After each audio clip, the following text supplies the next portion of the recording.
अजब तकाज़े हैं चाहतों के, बड़ी घटन ये मुसाफतें। मैं जिसकी राहों में बिछ गया हूँ, उसी को मुझसे शिकायतें। शिकायतें सब बजा हैं, लेकिन मैं कैसे उसको यकीन दिलाऊं। शिकायतें सब बजा हैं, लेकिन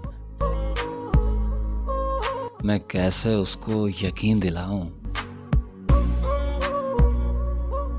जो मुझको जान से अजीज तर है, जो मुझको जान से अजीज तर है, उसे भुलाऊं तो मर न जाऊं। मैं खामोशी की इंतहा में कहां कहां से गुजर गया हूं, उसे खबर भी नहीं शायद, उसे खबर भी नहीं शायद। मैं धीरे धीरे बिखर गया हूं।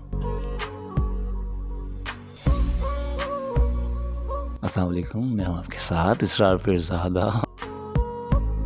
खैर, पोस्ट्री अच्छी लगी तो ज़रूर बताइएगा। ख्याल रखिएगा अपना और उनका, जो आपका ख्याल रखते हैं। फ़ी अमानिल्लाह।